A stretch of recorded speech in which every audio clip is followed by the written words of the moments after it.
We sat down with Ukrainian President Volodymyr Zelensky earlier today here in Kyiv to discuss the multiple challenges he's facing on multiple fronts. Right now, there have critical shortages of both munitions and manpower. Russia is ramping up its attacks, and of course, there's uncertainty around the future of U.S. aid. On the heels of Iran's attack on Israel, Zelensky says it shows it's not just a critical time for his nation, but for the world. President Zelensky, welcome to the NewsHour. Thank you for hosting us here. Thank you so much for coming. I want to ask you about Iran's attack on Israel because you condemned that attack immediately. You said it should serve as what you called a wake-up call to the free world. Who do you think needs that wake-up call, and what kind of action do you hope that elicits? First, I believe this is a signal to all the leaders of the world. Surely, France, Jordan, the UK, the US have responded and supported the protection of Israel. And this is a serious defense shield for Israel, which is very important. Israel by itself wouldn't be able to protect against such a numerous, powerful strike. And here, definitely, they used air defense and aviation. Many things that, frankly speaking, Ukraine is lacking. But this is a demonstration of allies not on paper, but in the air.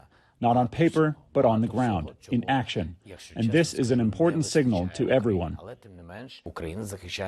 I mean, Ukraine defends its sky by itself. Definitely we have allies who supply us with this or that equipment, and we do have a deficit. But the most important thing is that Israel was not defending by itself. There was the protection of allies. If not for that protection, today we would have bloodshed and much more death. You're saying it sent a signal to see the allies come together, the US and UK and France and Jordan, along with Israel, repelling many hundred drones and missiles that were launched on Israel that day. In your joint address to the nation last night, you said the whole world saw what real defense is. The whole world saw that Israel was not alone in this defense. Do you think that the same message is being sent to the world about Ukraine? I will give you one example, a very simple example. The Tripilska power plant. Electricity in the Kyiv region depends on it.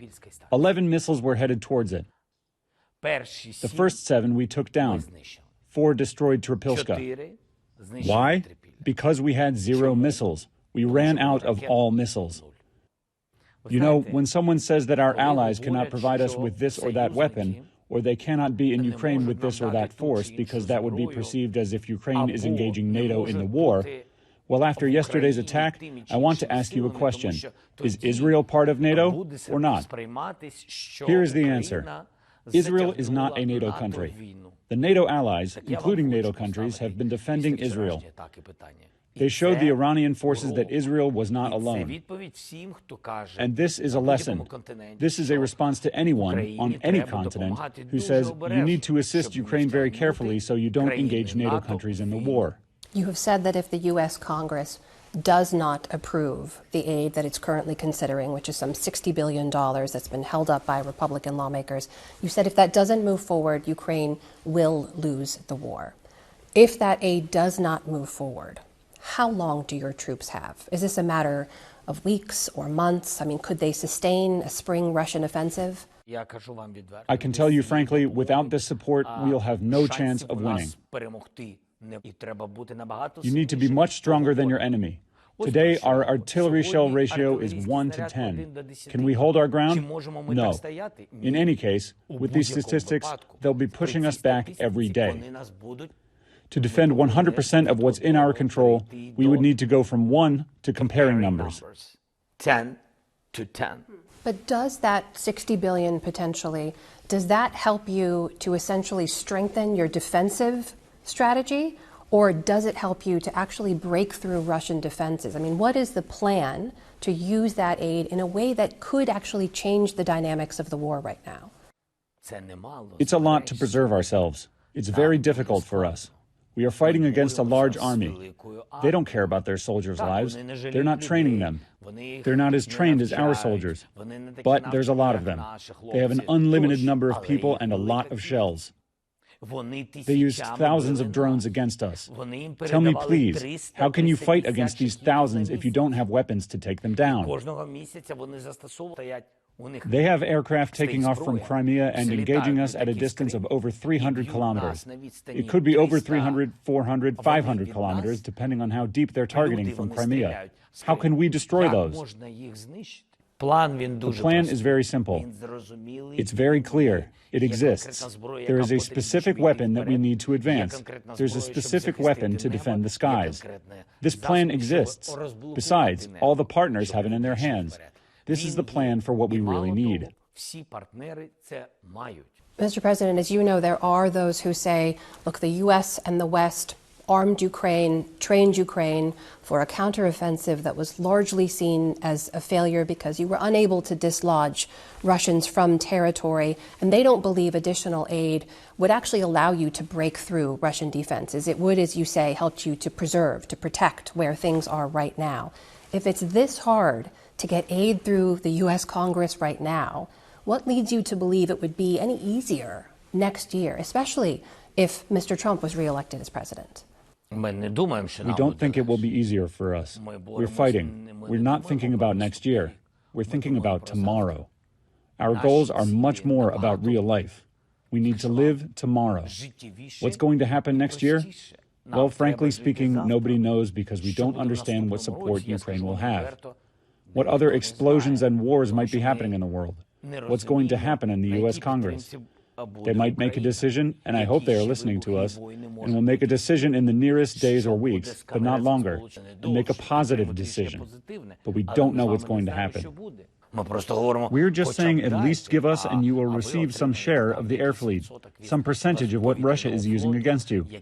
But how can you have aircrafts 1 to 30, artillery 1 to 10? How can you wage a war against Russia like this? We're not asking for missiles for 2,000 or 3,000 kilometers, nothing like that. And nobody is asking for 500 aircraft or 300 like Russia. In fact, Russia is using 300 aircraft just in the territory of Ukraine. Mr. President, as you know, the Republican House Speaker Mike Johnson has said that he is likely to move forward this week to approve aid for Israel.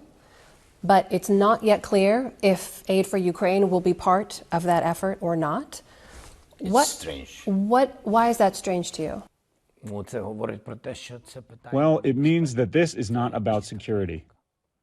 It's pure politics, and it's a disgrace for the world and a disgrace for democracy. For those who only speak of democracy, it's just talk. Why is it a disgrace? Why do you use that word? Well, if the Congress will divide this assistance after everything that happened, will divide into Israeli and Ukrainian, then it means that this is a matter of elections in the United States. It's a matter of pure politics that now when the whole world is saying, how could Iran strike Israel? So now we need to support only Israel and forget what is happening in Ukraine. This is pure politics. Nobody cares how many people are dying in Ukraine every day. They only care about their approval ratings. That's what it's all about. They're forgetting that dead people don't care about ratings. If Ukraine falls, and there's a war in other NATO member countries, and there will be a war, and then the U.S. soldiers will be defending and dying. That's what it's going to be. People in Congress need to think twice about pushing these political matters with regards to support of Ukraine, and vote to support all of the countries whose lives depend on it. Have you spoken directly to House Speaker Mike Johnson? 2 times. I talked to him last year. I was visiting the United States. Specifically, I had a meeting with the Speaker, with the President, with the Congress. Then we had a meeting behind closed doors. They all agreed 100%, those who were at that meeting. They were saying there will be support, believe us, by the end of the year. We had a conversation with the Speaker over the phone, and he told me that he fully supports Ukraine receiving the support. He said, yes, of course, he is supported to give defending aid. This package decision of Congress to Ukraine is very important, and etc. And what is very important, that those periods, I also spoke with congressmen, a lot of them, many times, and all of them said to me that, yes, Ukraine will get. The question is, in days or some weeks, after that, months, and etc. And one important moment, the last one, when I spoke with a team of congressmen, they said, maybe it will be not cheap money. Maybe it will be, this... Structured as a loan. Yeah, loans, yeah. And you are open to that? I said it doesn't matter for us for today. We wanted another way to get this money last year. But for today, it doesn't matter. We need to survive and we need to defend our people. And that's why your decision, the ball is on your field. Yes, please, just make decision. What about the role of former President Trump in all of this? Because it is an election year. He has enormous influence over the Republican Party, where opposition to this aid lies. He's previously criticized U.S. aid to Ukraine. Do you believe that the former president is standing in the way of you getting the aid that you say you need? I'm very careful about this, because voices from inside the circle, from someone during the elections, I think it's all a big question whether it's true or not. I will believe that the United States will not stop their support and we will be allies, and that the policy of the president, if the president changes, that's for the Americans to decide, but the policy of the president will not change, at least as it relates to Ukraine. That's important to us. Mr. President, Russia has a population advantage. They clearly have an artillery advantage. Russia right now has you outmanned, outgunned, and they believe they can outlast you and Western attention. Is it time to think about negotiating a settlement? We have offered the peace formula to the world. Currently, there are already first steps with specifics. In mid-June, there will be a peace summit in Switzerland, and there we will prepare and elaborate on a plan to end this war. This summit will take place without Russia, for Russia not to block this plan.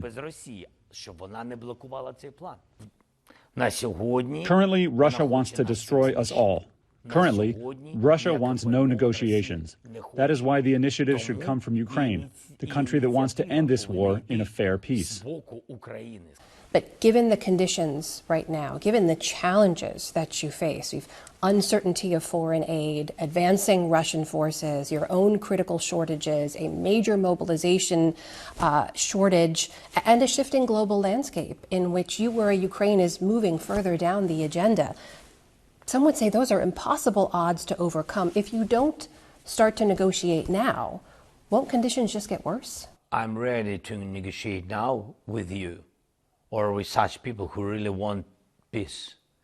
You understand? Not with Russia. But he doesn't want, especially Putin. All their narratives, the documents from our intelligence, what they discuss about, we have it from our intelligence, we have it from the United States, they know everything the same. So we understand that he's not ready for any negotiations. He doesn't want. He's not interested. For him, this is not victory. He needs victory. And for him, victory is to destroy Ukraine.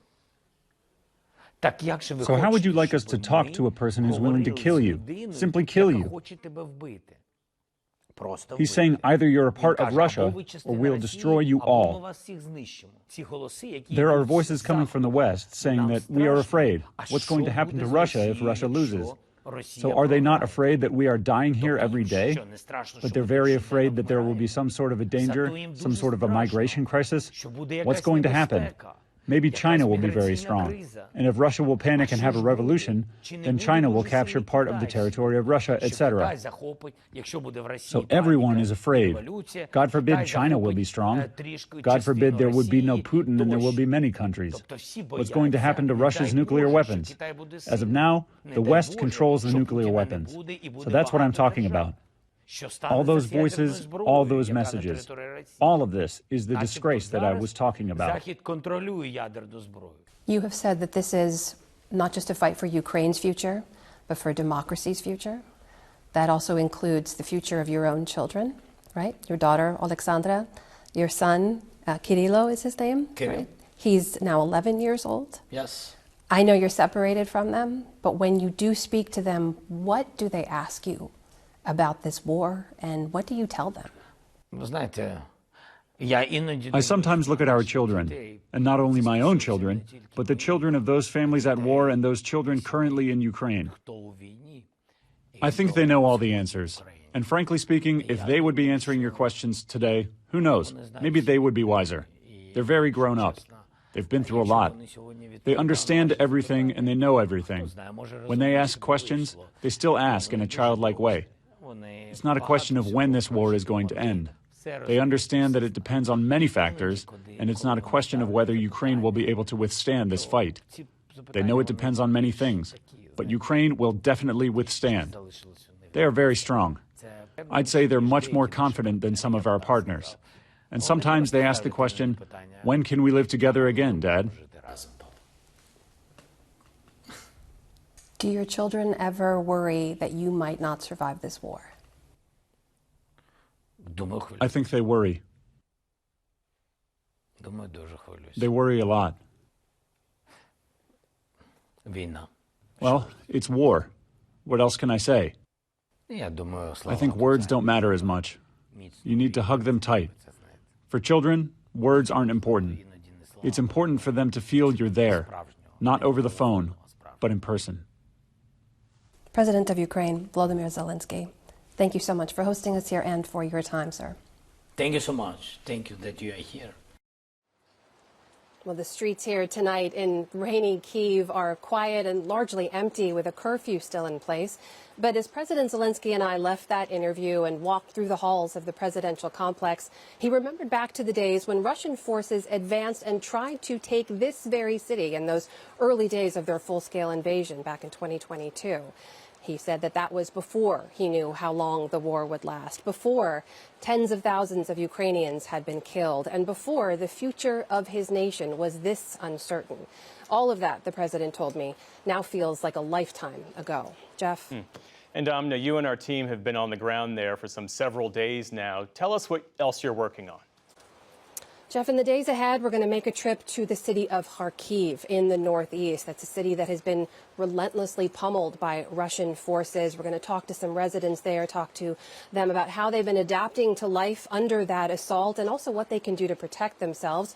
We're also taking a closer look at Ukraine's energy and critical infrastructure, which has also been targeted in a way that we haven't seen before by Russian forces, with much more aggression and much more precision than we've seen at any other point in the war. We're also going to be talking to some young Ukrainians here. President Zelensky's just lowered the draft age from 27 to 25. Many more thousands of young Ukrainians could be called to join this fight. We're going to talk to them to get their take as well. Jeff? Amna Nawaz in Kyiv tonight. Amna, thank you. Thank you.